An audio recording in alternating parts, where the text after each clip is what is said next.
இன்னைக்கு நம்ம வீடியோவில் பார்த்தீங்கன்னா பனானா மில்க் ஷேக் எப்படி செய்யறதுன்னு பார்க்கலாங்க. இந்த பனானா மில்க் ஷேக் செய்யறதுக்கு நான் வந்து செவ்வாழை எடுத்திருக்கேன். நல்லா பழுத்த வாழைப்பழமாக எடுத்துக்கோங்க. இது வந்து உடம்புக்கு ரொம்பவே நல்லது. இது வந்து பசங்க வந்து அதிகமாக விரும்பி சாப்பிட்ற பசங்களுக்கு இந்த மாதிரி நீங்கள் மில்க் ஷேக் செஞ்சு கொடுத்தீங்கன்னா ரொம்ப விரும்பி சாப்பிடுவாங்க. இது எப்படி செய்யறதுன்னு நம்ம வீடியோக்குள்ளே போய் பார்க்கறதுக்கு முன்னாடி நம்ம சேனலை இது வரைக்கும் சப்ஸ்கிரைப் பண்ணாதவங்க சப்ஸ்கிரைப் பண்ணிக்கோங்க. பக்கத்தில் இருக்கிற ஆளுங்கிற பெல் பட்டனை கிளிக் பண்ணிக்கோங்க. வாங்க வீடியோக்குள்ளே போகலாம்.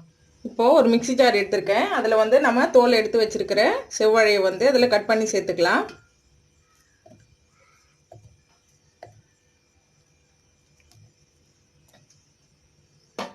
இப்போது 2 பழம் வந்து கட் பண்ணி எடுத்து வச்சுருக்கேன் நான்.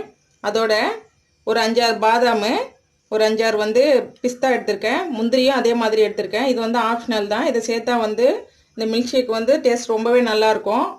நம்ம பசங்களுக்கு கொடுக்குறதா இருந்தால் இந்த மாதிரி சேர்த்து கொடுங்க.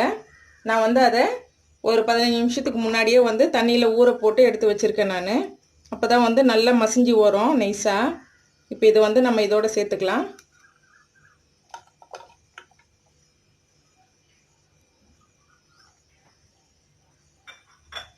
நான் இனிப்புக்காக வேண்டி தேன் எடுத்திருக்கேன். ஒரு 2 டேபிள் ஸ்பூன் தேன் எடுத்திருக்கேன். அதையும் சேர்த்துக்கலாம். நீங்கள் நாட்டு சக்கரை வேணுனாலும் நாட்டு சக்கரை சேர்த்துக்கலாம்.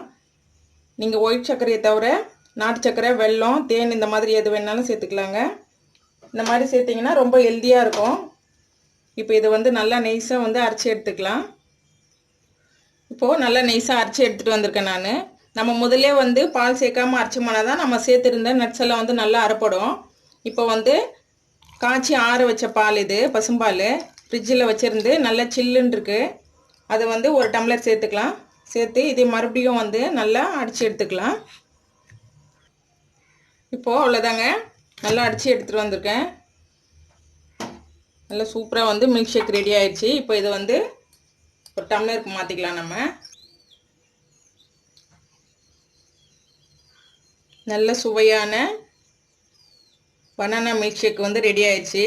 இது நல்லா சில்லுன்னு பசங்க ஸ்கூல் விட்டு வரும்போது இந்த மாதிரி செஞ்சு கொடுத்தீங்கன்னா ரொம்ப விரும்பி சாப்பிடுவாங்க. ரொம்ப எனர்ஜியாக இருப்பாங்க. இதோட வந்து மேலே கார்னிஷிங்காக சாக்லேட் சிரப்பு வந்து சேர்த்துருக்கேன்.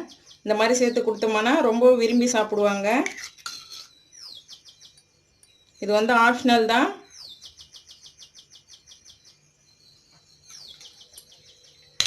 அதோட மேலே பாதாம் பிஸ்தா வந்து கட் பண்ணி வச்சுருக்கேன் பொடியாக. அதையும் வந்து மேலே லைட்டாக தூவி விட்டுக்கலாம் அலங்காரத்துக்காக. அவ்வளோதாங்க, ரொம்ப ஹெல்தியான ட்ரிங்க் வந்து ரெடி ஆயிடுச்சு. இந்த பனானா மில்க் ஷேக் வந்து செய்கிறதும் ரொம்ப ஈஸி. ரொம்ப குயிக்காக இதை செஞ்சிடலாம். இந்த மாதிரி நீங்கள் பழம் சாப்பிடாத குழந்தைங்களுக்கு இந்த மாதிரி செஞ்சு கொடுத்தீங்கன்னா ரொம்ப விரும்பி சாப்பிடுவாங்க. ரொம்ப ஹெல்த்தியாகவும் இருப்பாங்க. இது வந்து நீங்கள் செஞ்சு பார்த்துட்டு உங்கள் வீட்டில் இது எப்படி இருக்குன்னு உங்களுடைய கருத்துக்களை கமெண்ட் பாக்ஸில் சொல்லுங்கள். இந்த வீடியோ பிடிச்சிருந்தால் லைக் பண்ணுங்கள், ஷேர் பண்ணுங்கள், சப்ஸ்கிரைப் பண்ணுங்கள். பக்கத்தில் இருக்கிற ஆளுங்கிற பெல் பட்டனை கிளிக் பண்ணிக்கோங்க.